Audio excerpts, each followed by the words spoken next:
আমরা সবাই বিকাশ বয়কট করব।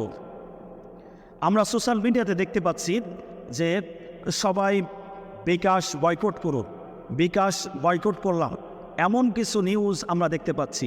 কিন্তু কেন বিকাশকে বয়কট করতে হবে, আজকে সে বিষয়ে আলোচনা করব ইনশাআল্লাহ। আলোচনার আগে অবশ্যই বলবো যে আপনি একজন মুমিন হিসেবে ভিডিওটি শেয়ার করবেন। আপনি যদি এর প্রতিবাদ করতে চান তাহলে অবশ্যই ভিডিওটি শেয়ার করে অন্য দিনই ভাই বোনদেরকে বিকাশ বয়কট করার সুযোগ করে দিবেন। বিকাশ কেন বয়কট করতে হবে? বিকাশ এটা মোবাইল ব্যাংকিং একটা অ্যাপস বা একটা প্রতিষ্ঠান। বিকাশের মাধ্যমে আমরা লক্ষ লক্ষ টাকা আমরা লেনদেন করে থাকি, আর সেই লেনদেনের থেকে কিন্তু হাজার হাজার কোটি টাকা বিকাশ কোম্পানি তারা ইনকাম করতেছেন।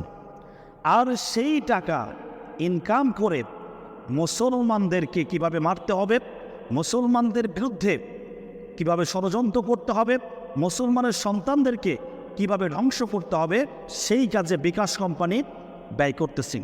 রিসেন্টলি আপনারা দেখতে পেরেছেন যে আসিফ মাহতাব ভাই তিনি সমকামিতার বিপক্ষে কথা বলেছেন, এজন্য তার চাকরি কিনে নেওয়া হয়েছে। ব্র্যাক ইউনিভার্সিটি এটারই প্রতিষ্ঠান হচ্ছে বিকাশ। তাহলে ব্র্যাক ইউনিভার্সিটি আসিফ মাহতাব ভাইকে সেখান থেকে বরখাস্ত করেছে, তার চাকরি কিনে নিয়েছে। সেই ব্র্যাক ইউনিভার্সিটির একটি প্রতিষ্ঠান হচ্ছে বিকাশ। এজন্যই আমরা বিকাশ বয়কট করব। তাদেরকে দেখিয়ে দিতে হবে মুসলমানদের বিরুদ্ধে কোনো বই লিখলে, মুসলমানদের বিরুদ্ধে কোনো অবস্থান করলে, আল্লাহ তাআলার আইনের বিরুদ্ধে কোনো কিছু করলে মুসলমানরা তাদেরকে বয়কট করবে। এই বয়কট অন্য অন্য নাস্তিক, অন্য অন্য ইসলাম বিরোধী তাদেরকে তাদের অবস্থান থেকে সরিয়ে দিবে। কারণ তারা একটা কাজ করার সময় ভাববে যদি আমরা এই কাজ করি তাহলে আমাদেরকে বয়কট করবে, আমাদের প্রোডাক্টগুলো তারা বয়কট করবে, আমাদের প্রতিষ্ঠানগুলো বয়কট করবে, আমরা বড় লসে পড়ে যাব।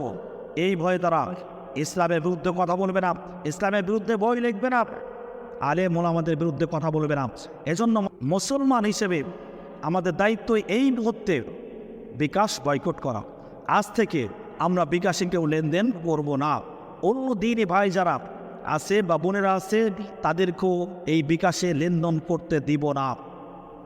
আমরা অন্য অন্য যে সমস্ত ব্যাংকিং ব্যবস্থা আছে আমরা সেগুলোতে লেনদেন করব। বিকাশে লেনদেন নিজেরা করব না এবং অপর কেউ করতে দিব না। আপনি যদি আমার সাথে একমত হয়ে থাকেন তাহলে অবশ্যই আপনার মন্তব্য জানিয়ে যাবেন এবং ভিডিওটি শেয়ার করতে আপনি ভুলবেন না।